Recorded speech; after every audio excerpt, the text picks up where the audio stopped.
In this video, I'm going to share with you what I believe the core ingredients of happiness are and show you how you can work on them and get better at them. See, so many of us think that happiness is something that just happens to us, when everything in our life just happens to be right, when it's sunny, when our email inbox happens to be manageable, when our boss treats us nicely, when there's no queue at the coffee shop, right? All these things are nice, no doubt.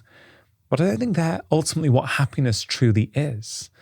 And it's a very vulnerable position to be in if you think that you can only be happy when things in your external environment go the way in which you want them to. And how often are things always going to go the way you want them to? They're not. This for me is one of the biggest misunderstandings about happiness. It's an inside job. It's something that we can cultivate within ourselves to some degree, irrespective of external circumstances. And when you truly understand that and you know what to work on, you will start to be happier. Now, in my previous book, Happy Minds, Happy Life, I outlined a model of happiness that I call the core happiness stool. And it's a 3-legged stool. Okay, and each of the legs is a critical ingredient for happiness. Now, each of the ingredients in and of themselves are not enough, right? You need all 3 of them worked on so that stool is stable and not unbalanced. And what I've seen time and time again is that you don't directly work on your happiness, you work on those 3 ingredients. And the side effect is that you're happier more often. So what are these crucial ingredients for happiness? Well, there's 3 of them: alignment, contentment, and control. Okay, I'm going to explain what each of those are and what they mean. Alignment is basically when the person who you are on the inside and the person who you are being on the outside are one and the same. Okay, that's alignment. When your inner values and your external actions start to match up. Okay, so that's alignment. The second leg on this 3-legged stool is contentment. What are those things that I can do in life that help me feel calm, peaceful, and give me that sense of contentment? Okay, that's the second leg. And the third leg, and one of the legs which I think these days is probably one of the most important, is control. Now, I'm not talking about controlling the world. The world is fundamentally uncontrollable. But I'm talking about a sense of control. What are those things that you can do in your life each day, if possible, that give you a sense of control?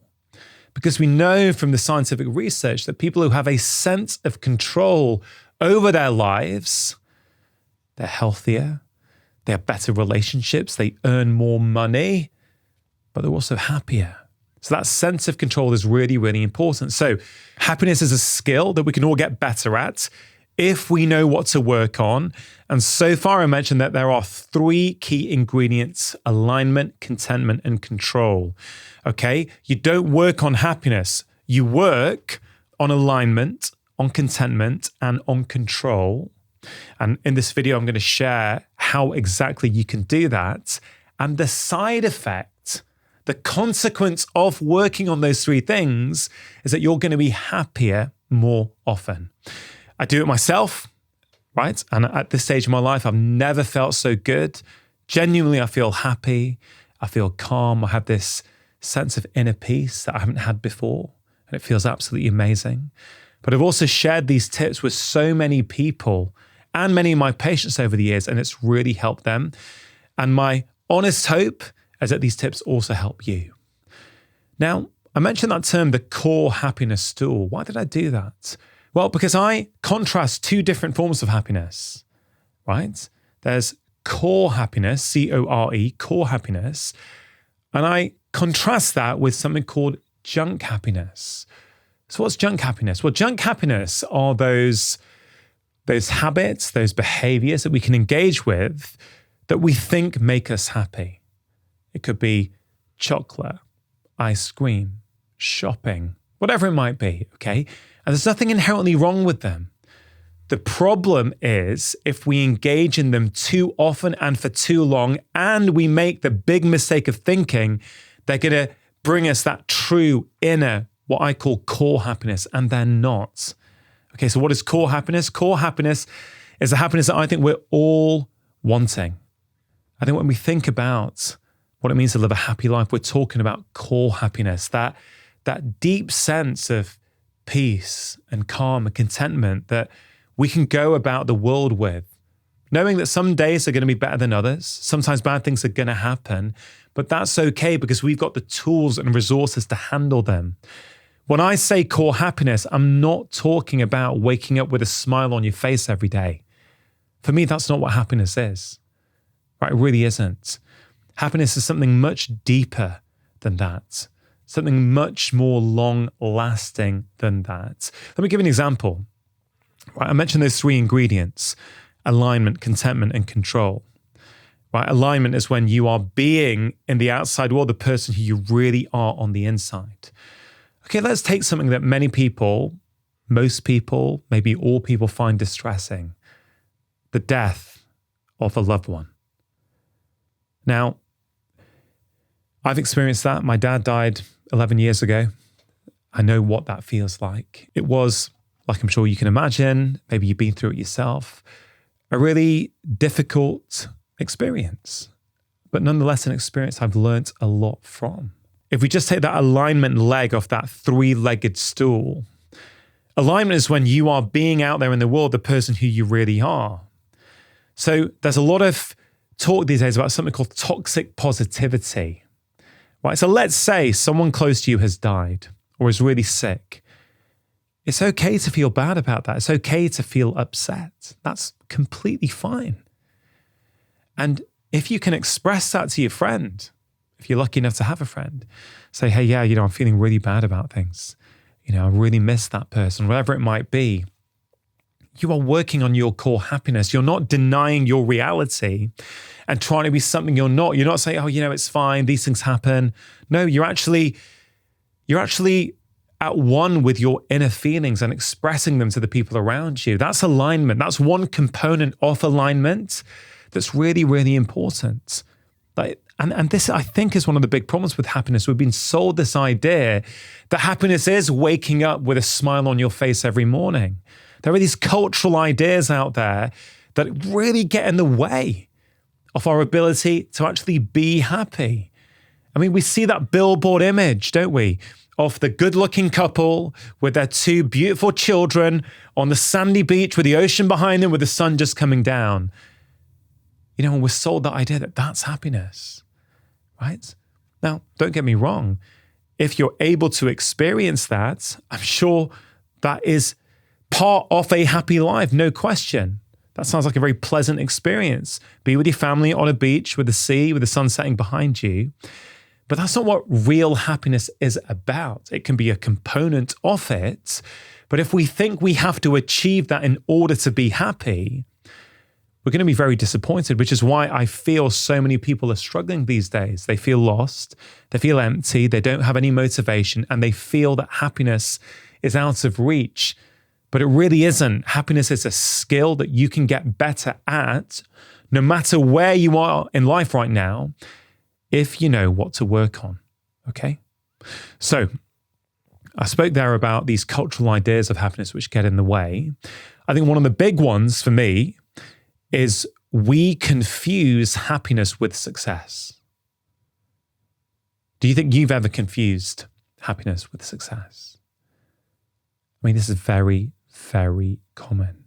I have seen so many patients over the years who work themselves into the ground, who kept working evenings, weekends, not taking holidays, pushing. They already had enough. They already had a house. They could feed their kids. They could go on a holiday once a year or twice a year, but they kept pushing. Right? They wanted more because in their head, in some level, they thought that more would lead to happiness, but it doesn't. Right? It really doesn't.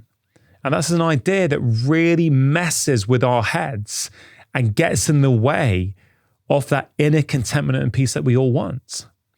Now, It's a very idea to get seduced by, that more money, a better holiday, a nicer car is going to make you happier. But there's many reasons why that doesn't work. First of all, there's something called hedonic adaptation. So basically, we very quickly adapt to our new set of circumstances. And you'll probably have experienced that in your own life, right? Do you remember a time where you really wanted something? A new phone, a new car, a new pair of shoes. Okay. And you get it. Let's say you save up and it comes and you get it. You open the box. Amazing. How long does it last? I think we've all experienced getting what we want and then realizing within a few days or weeks, we don't feel it anymore.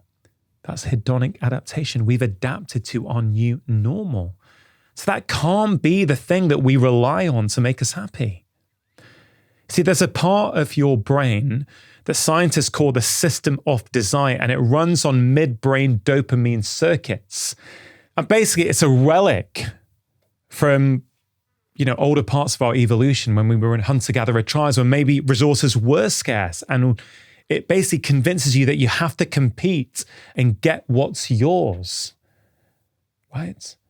It's very powerful. It's there in your brain. But we know from modern scientific research that it doesn't make you happy. There's been all kinds of studies where they phone people up at random times of the day and then ask them how they feel. And here's the thing, the consistent but surprising result is that activities our brain sells us as fun, such as eating chocolate, watching television, or just walking around the shops, actually leave us feeling less motivated, less confident, and more depressed. I call that part of the brain the wants brain, the part of your brain that makes you keep wanting more and more and more. And it's a big problem, right? So the first thing you have to understand is that those things will not make you happy in the long term. I'm not saying there's necessarily anything wrong with them. Remember what I said about junk happiness before, the core happiness. Nothing wrong with the junk happiness habits now and again. The mistake is if you're engaging in them too often and or you believe that they're going to bring you true contentment in the long term, because they ain't. Okay, so I've got a really practical exercise for you that I want you to do. It's an exercise that's changed my life, and it really speaks to this idea where we confuse success with happiness. And I call it write your own happy ending. Okay, I've done this on many occasions. I continue to do it. It's a simple exercise, but I pretty much guarantee if you do it, it will change how you feel and it will make you happier. Okay, so the exercise is in two parts. The first part requires you to fast forward into your future. Okay, you ready? I want you to imagine now that you are on your deathbed. This is the last day of this life. You're lying there and you're reflecting. What are 3 things you'll want to have done in your life? Do you know what they are? Does anything come to mind? I'd really encourage you to sit with that thought now or later on in a journal. And if you feel able to, I'd love you to share some of your thoughts in the comments below. It's helpful for me to see. It's also helpful for the people in this community where they can also see what other people are saying. Because the truth is, we kind of know what most people are going to say because palliative care nurses tell us. They sit with people at the end of their life. I spoke to this wonderful palliative care nurse, former palliative care nurse called Bronnie Ware on my podcast a couple of years ago. She wrote the book, The 5 Regrets of the Dying. She says most people have the same regrets. I wish I'd worked less. I wish I spent more time with my friends and family. I wish I'd allowed myself to be happy. I wish I'd lived my life and not the life that other people expected of me. But we kind of know what people are going to say. I suspect that when you first thought about that question, I would imagine, although I could be wrong, that relationships came to mind. Maybe your children, maybe your partner, maybe your family. Right? So you write down, what are those 3 things that you want to have done in your life on your deathbed? For me, I'm happy to share with you when I last did it, what I put down. I wrote down, I want to have spent quality time with my friends and family. 2, I will want to have had time to engage in my own passions. And 3, I will want to have done something that leaves a positive impact on the people around me and the wider world. Okay, so that's the first part of the exercise. You write down on your deathbed 3 things you will want to have done. Now, the second part of the exercise is when you go from the future and you come right back to now, the present day, your life right now. Okay, and now I want you to write down what I call 3 happiness habits. What are 3 things that you could do each week that guarantee that when you get to your final day, you will get the happy ending that you just decided that you want? You've just said what you want. You know what you're going to want, right? So what are 3 things you could do each week that make sure you're going to get that? For me, it makes my 3 happiness habits, my 3 weekly ones, very easy. I write down, I want to have 5 undistracted meals with my wife and children, where I'm not thinking about work or emails or something else, where I'm fully present and enjoying the moment with them. It's just something that works for me. You have to find out what works for you. For me, I've realized over time that that's quite a good number. It's achievable for me. And I know if I'm doing that, I am fostering these connections. I'm nurturing those relationships that are really the most important thing in my life. Okay, so that's the first thing I put down. Second thing I put down is if I have time to play my guitar, write some songs, go for a long walk in nature each week, then I'm finding time for my passions, the things that nourish me. And the third thing for me on my happiness habit list is releasing a weekly podcast. If I put a podcast out into the world every Wednesday, as I have done pretty much every week for the last 7 years, then I know I'm doing something each week that I hope is having a positive impact on the world around me. I know it sounds so simple, but it can be that simple. It doesn't mean that my life doesn't get busy at times or there aren't other things to do, but it gives me a sharp focus about what's really important. Okay, so you think about your deathbed, you think about now. And I really want you to do that exercise. You can even pause the video right now and do it in a journal or write it in the comments, because you don't want to just think about these things and not take action. Because ideas and inspiration without actual action will not lead to change. Now, it's not about being perfect either. But I have those happiness habits written down in my kitchen. They're pinned with a bit of blue tack on the wall, old school. Okay? No technology, no iPad, nothing. Bit of paper, blue tack, I've handwritten it. And it means I'm visually being triggered whenever I pass it. These things are important. These things are important. These things are important. Now look, next week I'm traveling for work. I'm not going to be at home. I'm actually going to America to do interviews for my upcoming book, Make Change That Lasts. So I won't be able to do it next week. But it doesn't mean I have to beat myself up. By having it there, I know when I get back, hey, Rangan, make sure you focus on those relationships. You've been away with work. Make sure you come back and put extra time into those relationships, because those relationships are ultimately the most important thing in my life. And ultimately bringing it back to happiness, relationships are going to make you happier. The research on that is overwhelming. But put the research to the side for a minute. You already know that. You already know when you spend quality time with people you like and love, that you feel better. Life feels more meaningful, more upbeat. You're more content. And let's say I wasn't traveling, and let's say I had a busy week at work and I only managed to do 3 meals with my wife and kids. That's okay. I'm like, okay, cool. Too short this week. I mustn't let this go on for too long. That's the key, right? Life does get busy sometimes. It is easy to get distracted. But if you make these things a priority, you do the action, you do the exercise that takes you minutes to do, you'll be constantly reminding yourself of what's important. So that's a really practical exercise that I know has helped me, and I'm pretty sure it's going to help you. Now, let's relate that back to the core happiness stool that I've already told you about: alignment, contentment, and control. To make sure you're taking action after watching this video, I've created a free guide to help you build healthy habits. We can all make short-term change, but can those changes become a fundamental part of our life? Often they don't.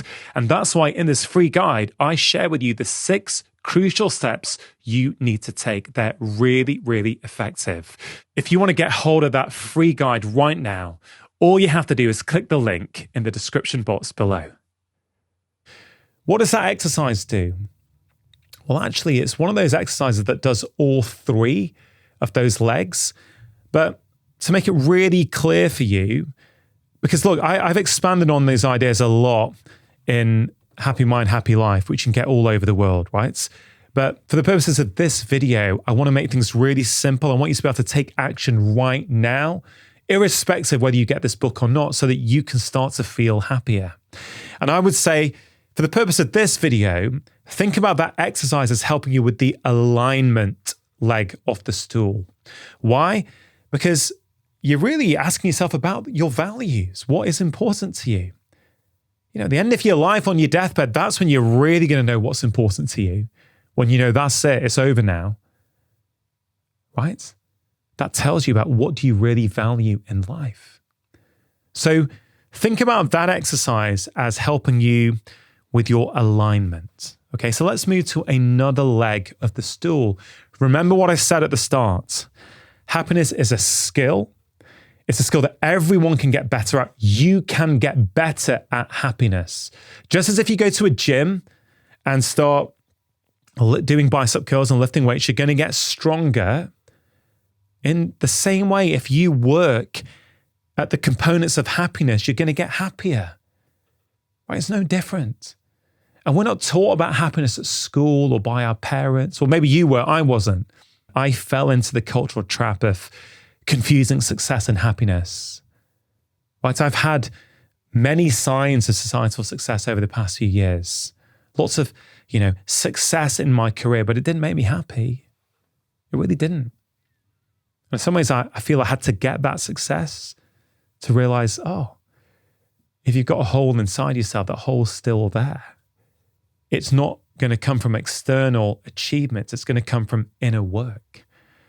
And that exercise I've shared with you already, how simple is that? It doesn't cost any money. You don't have to buy anything. It's not fancy, but it helps you understand what's important. I believe we can all be happier. I really do.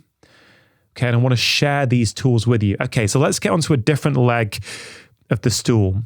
Let's talk about contentment. Okay, so what's something you can do? Well, I always think about doing something where time stands still. What do I mean by that? Well, time is really just an external metric. It's a human construct, time, because the way we experience time can be very different depending on what we're doing. Right, so 1 hour where you are in deep conversation with one of your closest friends or your partner, right? It's going to feel very different from 1 hour watching the paint dry on a wall. Still 1 hour, still 60 minutes, and however many seconds that is, right? It's going to feel very different. In fact, if you're watching paint dry for an hour, you're probably going to be looking at your watch every few minutes, wondering, when is this going to end? Man, I can't believe I have to do this. When you're with your best mate chatting, before you know it, the hour's gone. You're like, oh my God, do we not have more time? Right? So our experience of time is different. So there are activities that you can do where time stands still. And usually time stands still because you've hit something that's called flow state. And we know that people who experience flow state regularly are happier and they're healthier. Right? Now, psychologists tell us that flow has 6 core components, okay? Number 1, complete concentration on the task in hand. Our thoughts and actions become one. Number 2, the sense of self decreases, the ego is quietened. Number 3, our perception of time changes, exactly what I've been talking about. Number 4, the sense of anxious struggle disappears. Number 5, our sense of control increases. Again, control is a different leg of the stool, but you're also feeding that leg with flow states. And number 6, the task becomes a pleasurable experience in and of itself. Flow is fun. And the professor who coined the term, who actually died a few years ago, is called Professor Mihaly Csikszentmihalyi.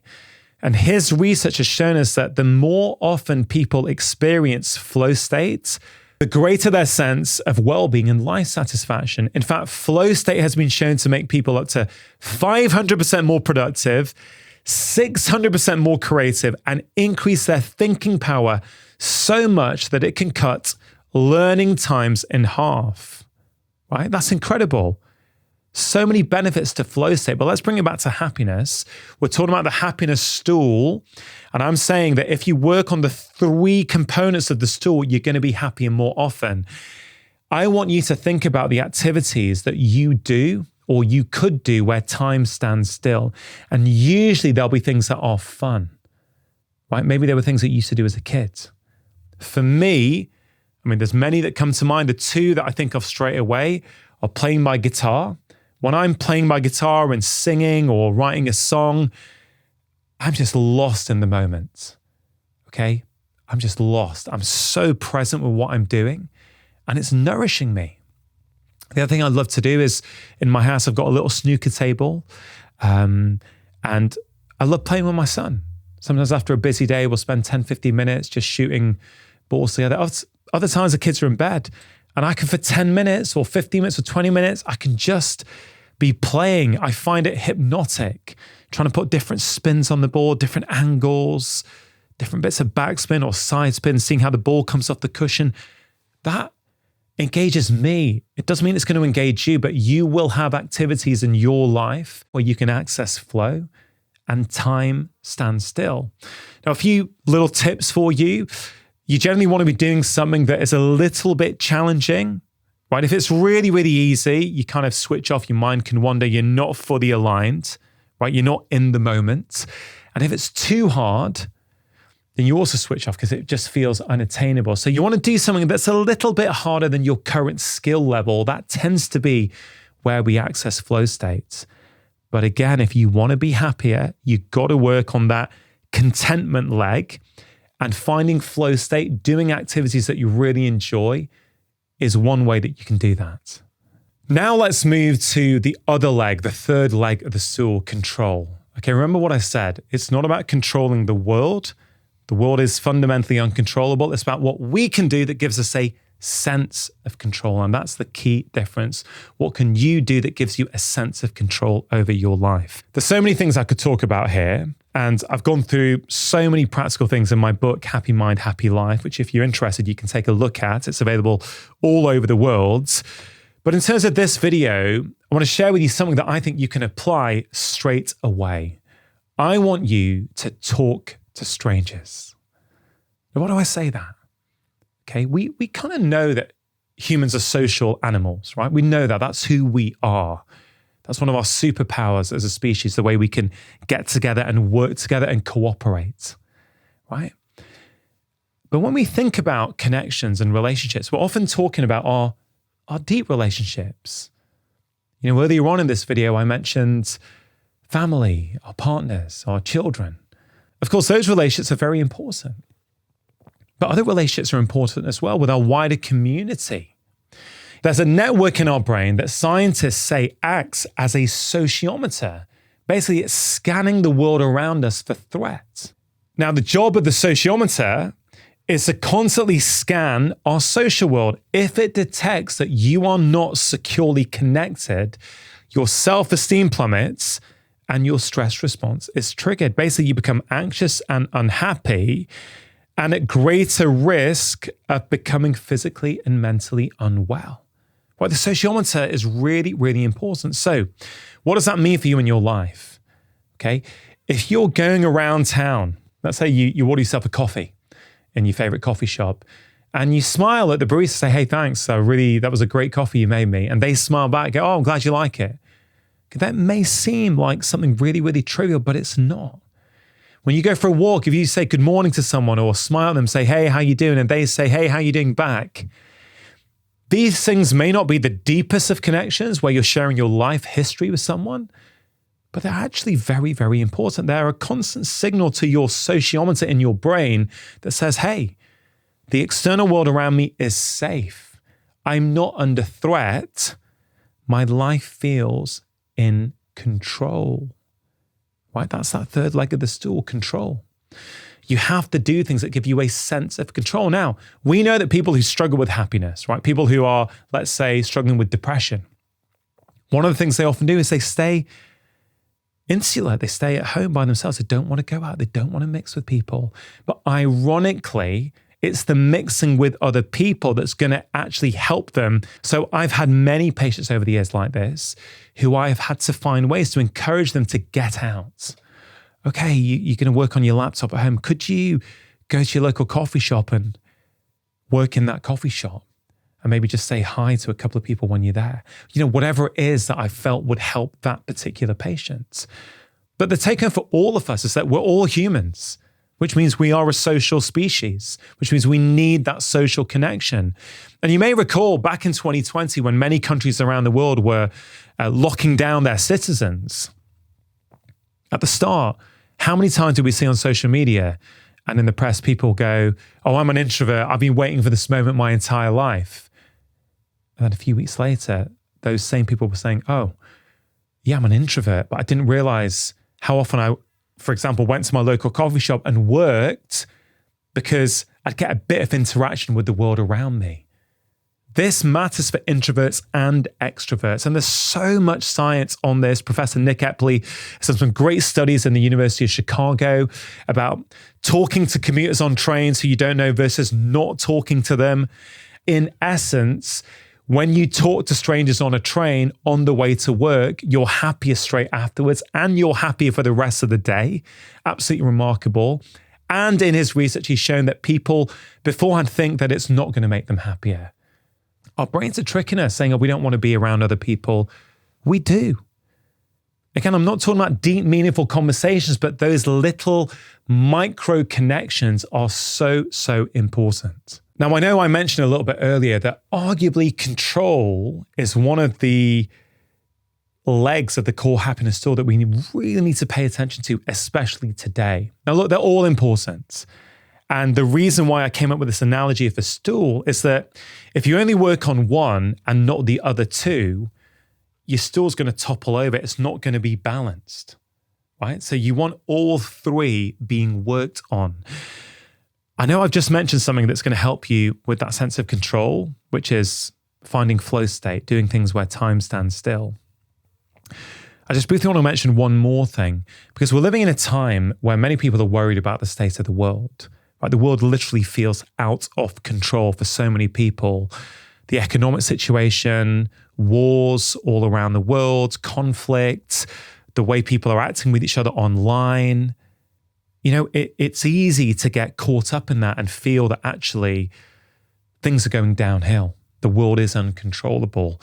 That's why giving yourself a sense of control in this uncontrollable world is so, so important. It's not more important than the other two, right? Than alignment and contentment.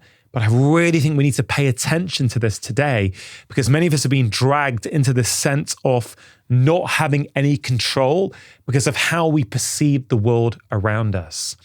And that's why I think routines and rituals are so, so important. If you subscribe to this channel, you will probably have seen me share in the past about morning routines, rituals, routines. I'm very passionate about these ideas. There's many videos on my channel talking about them. But there's something very powerful that a morning routine, for example, does. Even a 5-minute morning routine. Well, let's say you sit with a cup of coffee and write in your journal. Or you do a 5 or 10 minute workout first thing in the morning. What those little routines do, especially if they're done every day, is that they ground you and they give you a sense of control. So it doesn't change what's on the news or what's happening around the world, but it changes your perception of the world because you've done something that gives you that sense of control. And that's why I'm so passionate about little 5 or 10 minute routines each day. I think they're important for your happiness. They're important for your health.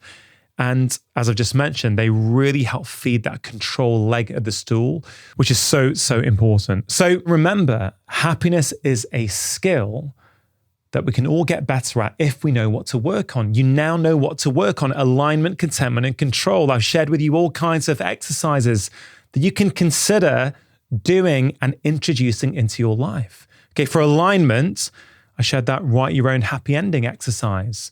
I shared that you don't want to confuse success with happiness and how that exercise will help you with that. Then we spoke about contentment, and I spoke about flow state and doing something where time stands still. I shared it was snooker and guitar for me. What is it going to be for you? Then I mentioned the importance of having a sense of control. That can be from talking to strangers, smiling, nodding, handshake, a thank you. It can also be with routine and ritual. But the key point I want to leave you with is that these tips work, right? They really do. It doesn't matter where you are in your life right now, how happy you perceive yourself to be. If you start working on these things, I promise you will get happier. You just need to start. If you found those tips useful, I think you are really going to enjoy this video all about burnout, what causes it, and what you can do about it. One of the worst things in life is when you've got no energy. Every day feels like you're on a treadmill. I've been a medical doctor now for over 21 years, and this is one of the commonest complaints I see